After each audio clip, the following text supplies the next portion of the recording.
ცხოვარი ერთ ადგილას პეტრეს ძალიან ესეთ კაცრ სიტყვას ეუბნება განვეთ ჩემგან მართლობო სატანა ესეთი სატანა არ ვთქვია ვთქვათ აი არავისთვის რა მოხდა პეტრე ეუბნება რომ მოხდება ისე რომ შენ ჯვარზე გაგაკრა ეს ცხოვარი ამბობს რომ მე ჯვარზე გამაკრავენ წინასწარ მეტყველებს და პეტრე ეუბნება ეს მოხდება ხა რა თქვა პეტრემ ასეთი სიყვარული გამოავლინა მაგრამ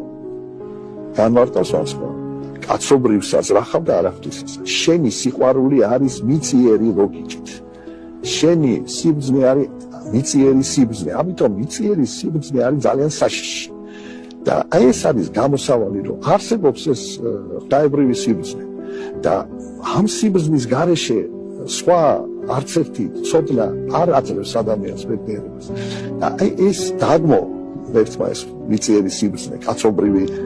ზრახვა კაცობრივი სიბრძნე და აი სწორედ ამას გვაძლევს ჩვენ ქრისტიანობა ღვთაებრივ სიბრძნეს და არა მარტო სიბრძნეს ძალას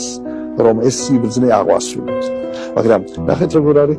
სნად ჭეშმარიტი და ჭეშმარიტება მან განთავისუფლდეს მე თუ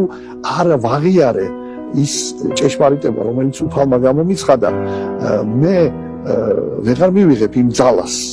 რომელითაც ეს ჭეშმარიტება აზრი არ აქვს იმ ძალას რომ მივიღო მე ამ ძალას აღარ გამოვიყენებ